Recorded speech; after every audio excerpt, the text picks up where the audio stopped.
Video ini akan membahas tentang 4 debat kontroversial tentang pagar laut. Debat pertama di mana pertanyaan yang dilontarkan oleh nelayan membuat mahasiswa ini ragu-ragu dalam menjawab. Kalau tolong hitungin, tolong hitungin buat saya, kira-kira masyarakat ini bisa enggak sih mendapatkan uang sebesar itu? Dari mana uangnya? Kalau memang itu pemberdayaan, itu aja jawabannya. Nggak usah kemana-mana, saya nggak ngerti. Iya, tadi kan Pak Khalid yang sudah menghitung per bambu 22.000 dan segala macam. Kira-kira masuk enggak gitu? Kalau ini yang melakukan masyarakat gitu. Ya kita tanya sama-sama yuk sama masyarakat. Saya ini kan kapasitas saya sebagai observasi, gitu loh. Dalam debat kedua sang bapak nelayan kembali beradu argumen dengan ketua BKN sampai terjadi debat panas. Kita kembali ke pagar laut, Pak. Ya udah, masalahnya kan pemikiran Bapak dengan apa yang saya lihat di lapangan itu berbeda jauh. Begitu. Loh, makanya Pak, makanya kalau saya bukan Said Didu Pak, saya konkret. Oh, kalau saya juga bukan Said Didu, saya bukan juga gini loh. Kalau saya rakyat yang terdampak. Dengarkan dulu.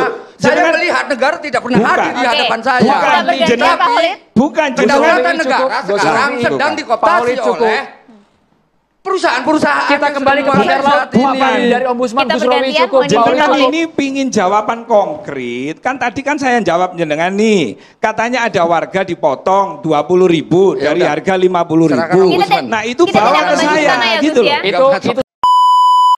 Dalam klip debat ketiga, mahasiswa ini menyimpulkan bahwa debat yang dilakukan saat itu bukan membahas kepentingan nelayan, padahal proses debat tersebut dilakukan dalam rangka mencari solusi buat nelayan tentang adanya pagar laut yang terpasang di daerah pesisir Banten. Hal tersebut langsung direspon oleh kubu lawan dan mengakibatkan debat menjadi panas kembali. Soal pagar laut tidak ada kepastian hukum yang konkret di negeri ini. Oke. Jadi siapa subjek hukumnya dan segala macam? Tidak ada juga. Segala macam. Lalu kemudian tadi bicara PSN, PIK 2 dan segala macam proyek besar itu, sadar tidak kita tidak pernah bicara soal kesejahteraan nelayan, Bos. Oke. Ini kita ngomongin apa? Udah? Dari tadi kita ngomong ini kesejahteraan rakyat loh. Gimana konteksnya Anda berpikir bahwa pagar itu bisa menyelesaikan kesejahteraan? Proyek ada atau tidak adanya pagar. Nelayan itu sudah dari dulu. Saya lahir di situ, Mbak. Saya tahu, saya nggak meragukan Anda lahir di mana. Jadi itu betul. Iya, saya tahu. Makanya kita duduk di sini. Gak mungkin kesejahteraan itu lautnya dikapling, Bos. Kesejahteraan nelayan di sekitar memang sudah perlu kita perjuangkan. Dalam debat terakhir terjadi perdebatan masalah fakta pagar laut. Adu argumen pun tidak terelakkan. Tonton sampai.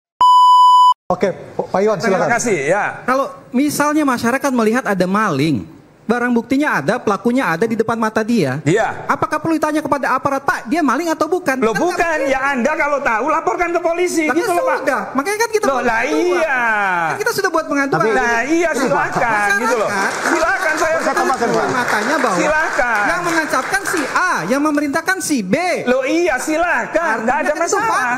Salahkan. Nah. Itu bukan fakta. Fakta itu kalau diputus oleh pengadilan, itu baru fakta. Kalau mau lihat nggak bisa Pak.